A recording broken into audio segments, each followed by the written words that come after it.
जनता TV देख रहे हैं आप और मैं हूं आपके साथ जागृति खंतवाल। रुक करेंगे खबरों की ओर। मंडी संसदीय क्षेत्र से कांग्रेस प्रत्याशी विक्रमादित्य सिंह कुल्लू दौरे पर रहे और इस दौरान उन्होंने चुनावी जनसभा को संबोधित किया। तो वहीं उन्होंने भारतीय जनता पार्टी की प्रत्याशी कंगना रनौत पर निशाना साधते हुए कहा कि कंगना को मंडी के मुद्दों पर बात करनी चाहिए, उन्हें जनता के बीच में अपने विजन को पेश करना चाहिए। समर्थन बहुत अच्छा मिल रहा है, पॉजिटिव है, क्योंकि हम एक सकारात्मक सोच के साथ आगे बढ़ रहे हैं। हम मुद्दों की बात कर रहे हैं। मैंने कुछ दिन पहले अपना नामांकन पत्र भरा और हमने मंडी संसदीय क्षेत्र की और हिमाचल प्रदेश के होलिस्टिक डेवलपमेंट की बात करी है, जिसमें मेजर इंफ्रास्ट्रक्चर प्रोजेक्ट्स जो मंडी संसदीय क्षेत्र के अंदर हमने डेवलप करने हैं उनको हम आगे लेकर जाएंगे। चाहे वो मंडी के अंदर स्मार्ट सिटी बनाने की बात है, चाहे वो आपके अभी हम कुल्लू में हैं और लग वैली में हैं, यहाँ से आपके भुभुजो टनल जो आपके बरोट वैली में जोगिंदर नगर में जुड़ेगा, एक बहुत महत्वपूर्ण और एम्बिशियस प्रोजेक्ट है जिसको हम आने वाले समय में पूरा करने का हर संभव प्रयास करेंगे। वैसे ही जलोड़ी जोत टनल, ये भी एक बहुत इंपॉर्टेंट एस्पेक्ट है और ऐसे और भी बहुत से महत्वपूर्ण मसले हैं, चाहे वो हमारे एक्स सर्विसमैन के हैं, चाहे वो हमारे कर्मचारियों के हैं, क्योंकि हमने ओपीएस हिमाचल को दे दी है। तो वहीं लोकसभा चुनाव का रण सज चुका है। राजनीतिक पार्टियां प्रचार प्रसार में जुटी हुई हैं और अब इसी कड़ी में प्रदेश के उप मुख्यमंत्री मुकेश अग्निहोत्री नालागढ़ के एक दिवसीय दौरे पर रहे और इस दौरान उन्होंने शिमला संसदीय सीट से प्रत्याशी विनोद सुल्तानपुरी के लिए चुनाव प्रचार किया। तो वहीं बीजेपी पर भी जमकर निशाना साधा। उन्होंने कहा कि बीजेपी ने षड्यंत्र रचकर प्रदेश सरकार को गिराने की नाकाम कोशिश की है।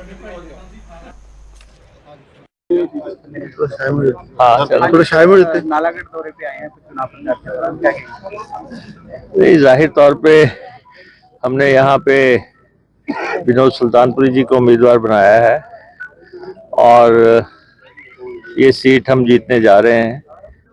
बहुत ही बढ़िया रिस्पांस इस सीट पे लगातार आ रहा है और आज उसी सिलसिले में नालागढ़ में कुछ कार्यक्रम है, कुछ लोगों से मिल रहे हैं।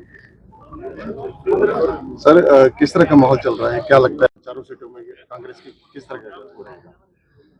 नहीं, देखिए कि चुनाव से पहले कुछ लोगों ने साजिश षड्यंत्र रचा था और अब वो ऐसे चक्रव्यूह में फंस गए हैं कि अब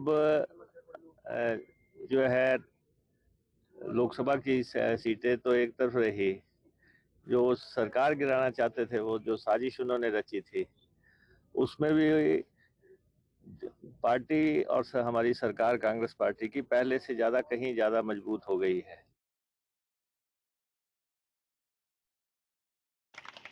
25 साल बाद अपने पूज्य पिताजी के जो पद चिन्ह हैं उसके ऊपर काम करने का मुझे सौभाग्य है और मैं ये समझता हूं कि मेरी जिम्मेदारी है कि उनके आशीर्वाद को जो आप लोगों ने उन्हें दिया, 6 दफा वो सांसद बन पाए और 6 से निभण जाते 6 बार मारे पाड़ और बंदे तुम सभी ने जानो जो सच्ची बात कर ला से इलेक्शन जीतो। 5-6 आओ तो 2 बार इलेक्शन हार भी हुआ पर हिम्मत नहीं आ रही।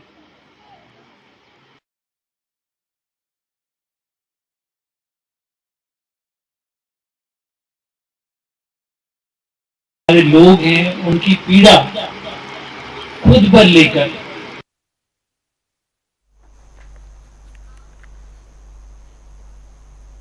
तो वही नेता प्रतिपक्ष जयराम ठाकुर ने पेंशनर और वरिष्ठ नागरिक कल्याण संघ के साथ मंच साझा किया और इस दौरान उन्होंने मुख्यमंत्री सुखविंदर सिंह सुक्खू पर भी जमकर हमला बोला। उन्होंने मुख्यमंत्री पर व्यंग कसते हुए कहा कि सीएम सुक्खू अपनी व्यवस्था परिवर्तन की फिल्म पूरी नहीं कर पाएंगे। प्रदेश में चुनाव के बाद व्यवस्था बदलने वाली है। नहीं, मुख्यमंत्री जी पहले भी वही गिन रहे थे 40+3=43, यानी कि हमको यही बता रहे थे, यही समझा रहे थे उनके लोग और मुख्यमंत्री जी भी कैसे होगा। परिणाम आया वो 43 नहीं थे, वो 34 हो गए और भारतीय जनता पार्टी 25 नहीं थे, वो 34 हो गए और अल्टीमेटली इतना प्रचंड बहुमत होने के बावजूद वो चुनाव हारे राज्यसभा का और इसलिए आंकड़े के हिसाब से मुझे लगता है कि जो वस्तु स्थिति है उनको थोड़ा अपना आकलन करना चाहिए। मेरा हिसाब ठीक है या नहीं है, इस पे ज्यादा मत जाइए। मेरा हिसाब गड़बड़ ही है तो कोई बात नहीं, लेकिन मेरे हिसाब की गड़बड़ होने से सरकार गड़बड़ हो गई है आपकी। मेरा आप सबके माध्यम से यही है उनको कि ये आंकड़ों के जाल में जाओगे ना तो बहुत ज्यादा संकट में रहोगे आने वाले समय में। तो वहीं बीजेपी के राष्ट्रीय अध्यक्ष जेपी नड्डा के समक्ष बीजेपी में शामिल हुए कांग्रेस नेता सुभाष मंगलेट ने शिमला में दलबल के साथ बीजेपी की सदस्यता ग्रहण कर ली है। इस दौरान जुब्बल कोटखाई से पूर्व जिला परिषद सदस्य शकुंतला ने भी बीजेपी का दामन थामा और इसी कड़ी में नेता प्रतिपक्ष जयराम ठाकुर और बीजेपी प्रदेश अध्यक्ष राजीव बिंदल ने दोनों नेताओं और उनके समर्थकों का पार्टी में स्वागत किया। आपके सहयोग से आपके सहयोग से आज मुझे भारतीय जनता पार्टी में शामिल होने का कार्य करने का मौका मिला। इसी के साथ मैं अपने विधायक श्री प्रवीण सिंह वर्मा जी को आभार व्यक्त करता हूँ कि आप सबने आज मुझे भारतीय जनता पार्टी में शामिल करने के लिए अपना दिल दिखाया है, मुझे इसमें शामिल किया है और सभी मेरे मंच में मेरे साथ भी बैठे हैं अध्यक्ष जिला के अपने अरुण फाल्टा जी, कर्मचारी जी, हमारे जिला फाल्टा जी और मेरे बहन जो शुरू कर रही थी शामिल हुई है। अभी इस समारोह में आया हूँ, कुछ नाम बोलना है तो क्षमा करिएगा। आज से अपनी सिंह सरपंच जैसे आप मुझे सिखाएंगे क्योंकि मेरे भारतीय जनता पार्टी का पहले प्रयास है तो इसी वजह से आपसे लेकर आगे बढ़ना है। कांग्रेस पार्टी के बहुत वरिष्ठ नेता रहे और पहली बार इंडिपेंडेंट जीते और एक बार फिर इंडिपेंडेंट लड़ करके लगभग 15,000 मत प्राप्त किए।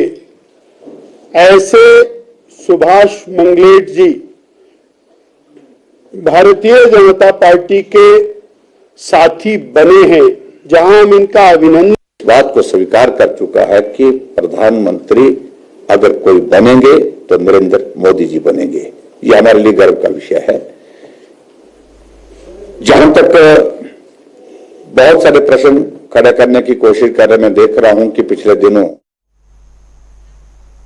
मंडी संसदीय क्षेत्र से कांग्रेस प्रत्याशी विक्रमादित्य सिंह को मंडी में सीपीआई, सीपीआईएम और आम आदमी पार्टी का समर्थन मिल गया है। इस बात का ऐलान तीनों पार्टियों के नेताओं ने गांधी भवन मंडी में आयोजित एक संयुक्त प्रेस कॉन्फ्रेंस के दौरान किया।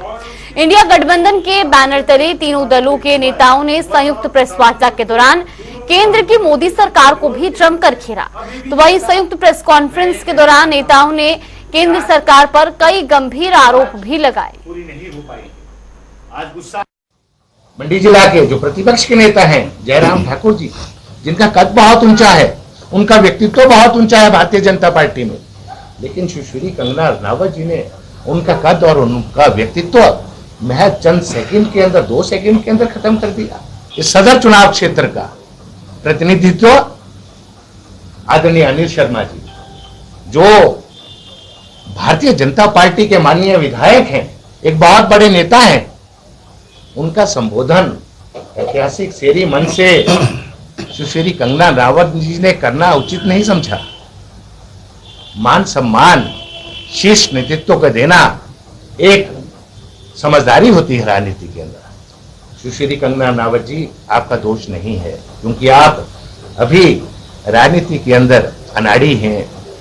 यहाँ बहुत बहुत बड़े नेता, चाहे वो कांग्रेस के अंदर, चाहे जो हमारा विपक्षी पार्टी है भारतीय जनता पार्टी, उनका बहुत बड़ा कद है, लेकिन आपने जो शीर्ष नेतृत्व हिमाचल प्रदेश का है,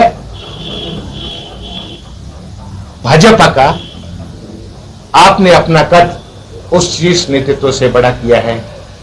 ये शर्मनाक बात है। मैं अब आग्रह करूंगा, लोकसभा चुनाव का दौर चल रहा है और इसी कड़ी में राजनीतिक दल एक दूसरे पर वार पलटवार कर रहे हैं। इसी को लेकर बीजेपी प्रदेश प्रवक्ता विवेक शर्मा ने कांग्रेस पर तंज कसा। उन्होंने कहा कि बीजेपी लोकसभा चुनाव में राष्ट्रीय मुद्दों पर चुनाव लड़ रही है, लेकिन कांग्रेस इससे स्थानीय मुद्दों पर लड़ना चाहती है। इसके साथ ही उन्होंने आगामी चुनाव में बीजेपी की जीत का दावा किया। और हम चाहते हैं कि देश का चुनाव देश के नैरेटिव पर तय हो। भारतीय जनता पार्टी ने एक 400 पार का नारा दिया। 400 पार हम सुख सुविधा के लिए नहीं ढूंढ रहे, हम भारत को भारत बनाना चाहते हैं। हम दिल्ली को इंद्रप्रस्थ बनाना चाहते हैं। युधिष्ठिर के साम्राज्य को हम एक अपना साम्राज्य बनाना चाहते हैं। हम ये बताना चाहते हैं कि भारत की आजादी भगत सिंह, नेताजी सुभाष चंद्र बोस और सरदार पटेल ने कुर्बानियां इसलिए नहीं दी कि आज हम अपना इतिहास भूल जाएं। देश में लोकसभा चुनाव को लेकर कांग्रेस और बीजेपी ने अब प्रचार करना शुरू कर दिया है और जगह जगह पर अपने अपने संगठन और सरकारों की नीतियों के बारे में भी लोगों को जागरूक किया जा रहा है। इसी कड़ी में कुल्लू शहर में हिमाचल प्रदेश बीजेपी किसान मोर्चा की ओर से भी जनसंपर्क अभियान शुरू किया गया। इस कार्यक्रम में हिमाचल प्रदेश किसान मोर्चा के प्रदेश अध्यक्ष संजीव दिष्टा विशेष रूप से शामिल रहे और उन्होंने यहां पर दुकानदारों और लोगों से मुलाकात कर कंगना रनौत के लिए समर्थन मांगा। चाहे कोई भी वर्ग है, किसान है, व्यापारी है, युवा है, महिला है, हर वर्ग के लिए हमारी केंद्र की सरकार ने जो जो योजनाएं बनाई है, निश्चित रूप से उन योजनाओं का हिमाचल प्रदेश के सभी लोगों को लाभ हुआ है और हिमाचल प्रदेश का हर जनमानस, हिमाचल प्रदेश का हर किसान, बागवान और नौजवान, यहां की माताएं, बुजुर्ग मोदी जी की उन योजनाओं का जो लाभ लिया है, निश्चित रूप से अभी 1 जून को वोट के रूप में मोदी जी को अपना आशीर्वाद देने वाला है। जिस तरह से मैं कुल्लू शहर के अंदर माहौल देख रहा हूं, आज मैं भी यहां पर स्थानीय कार्यकर्ताओं के साथ घर घर जाकर मोदी जी के उस अभियान को, भारतीय जनता पार्टी के उस अभियान को सफल बनाने में लगा हूं।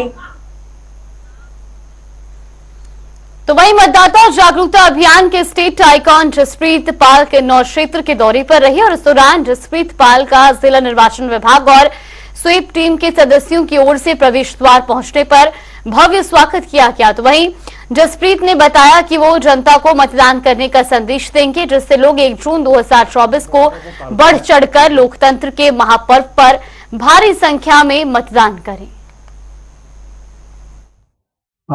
फाइनली हम शिमला डिस्ट्रिक्ट को कवर कर लिया हमने और अभी आप मेरे पीछे देख रहे हैं गेटवे टू किन्नौर पे हम खड़े हैं अभी। तो यहाँ पे किन्नौर की स्वीप टीम ने हमें रिसीव किया है और हम दोनों का वार्म वेलकम किया है।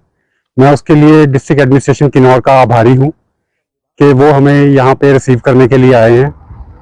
और हम पिछले 14 तारीख को सीओ साहब ने हमें फ्लैग ऑफ किया था शिमला से और उसके बाद कल हम नाइट स्टे रामपुर में किया और आज सुबह हमने रामपुर में कैंपेनिंग की है वोटर अवेयरनेस का और उसके बाद हमने कोई 2:30 बजे के करीब रामपुर से अपनी राइड स्टार्ट की थी और अभी हम पहुंचे हैं अपना गेटवे टू किन्नौर चौरा में। तो अब आगे हम किन्नौर में अपना अभियान चलाएंगे, लोगों को मोटिवेट करेंगे और जो हमें मैसेज मिला है वो उसको डिस्ट्रीब्यूट करेंगे सारा लोगों के बीच में।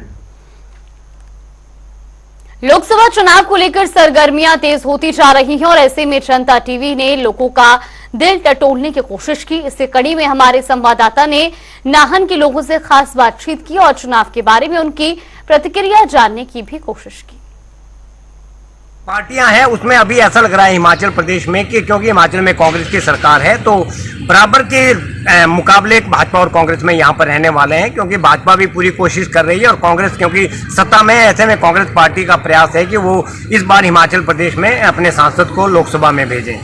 इस बार प्रधानमंत्री के रूप में यदि बात की जाए तो वास्तव में नरेंद्र मोदी हिमाचल प्रदेश के जो सांसद है वो वहां जाते हैं तो नरेंद्र मोदी को मजबूत करेंगे। और नरेंद्र मोदी सफल प्रधानमंत्री हिंदुस्तान के रहे हैं और इतनी छवि जो देश में हिंदुस्तान की पूरे विश्व में बनी है वो इस तरह की छवि नरेंद्र मोदी के अलावा नहीं कोई बना सकता है। पूर्णतः स्पष्ट है, भारतीय जनता पार्टी का ही माहौल है। कांग्रेस के पास तो कैंडिडेट नहीं मिल रहे हैं लंबे समय तक। अगर देखें अभी तक उनके अब जाके उनके कैंडिडेट फाइनल हुए हैं, जो भी एक खाना पूर्ति का काम कर रहे हैं। आपस में खींचातानी बहुत ज़्यादा है। तो पूरी तरह से पूरे हिमाचल प्रदेश ही नहीं पूरे देश भर में भारतीय जनता पार्टी का ही माहौल है। इस बार जो जनता है वो विकास के नाम पर वोट देगी, जिसने विकास किया है उसको ही वोट मिलेगा। आपके यहाँ सांसद ने कैसा काम किया जो शिमला संसदीय क्षेत्र की अगर बात करते हैं? अगर शिमला संसदीय क्षेत्र की बात करते हैं तो पिछले जितने सालों से बेहतर कार्य किया है। खासकर अगर सिरमौर की बात करते हैं तो सिरमौर में सरकार का टाइम ग्रीन कॉरिडोर मिला है जो पांवटा से हाटकोटी के लिए गया है। टाइम में तो कोई खास नहीं हुआ है। मोदी ने तो सिर्फ अपना ही फायदा देखा है, अपनी पार्टी का भी फायदा नहीं देखा, अपना ही फायदा देखा। इसमें पब्लिक का तो कोई इंटरेस्ट था नहीं। शिमला में जैसे कि बिजली, पानी, सड़क, स्वास्थ्य और शिक्षा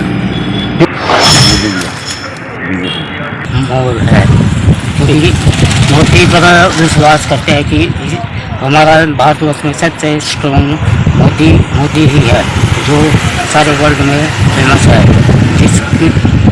इसमें जैसे हमारा काफ़ी सालों से मंदिर का वो निर्माण करा, राम मंदिर का निर्माण करा, काफ़ी सालों से अटक रहा था, जिसमें कई लोगों ने महात्माओं ने बलिदान दिया। इसलिए वो भारत सरकार के लोगों का वो सपना। अच्छा, इस बार अगर आप वोट देंगे तो किस मुद्दे पर वोट देंगे आप? इस बार अगर कोई भी वोट देगा तो विकास की तरफ देखेगा। आप तो मोदी को देखना चाहते हैं। 10 साल में मोदी ने बहुत विकास किया है भारत देश के लिए। भारत में तो है ही है, दूसरे देशों में भी मोदी का बोलबाला है। जो देश पहले भारत को आंखें दिखाते हैं अब भारत उनको आंखें दिखाता है।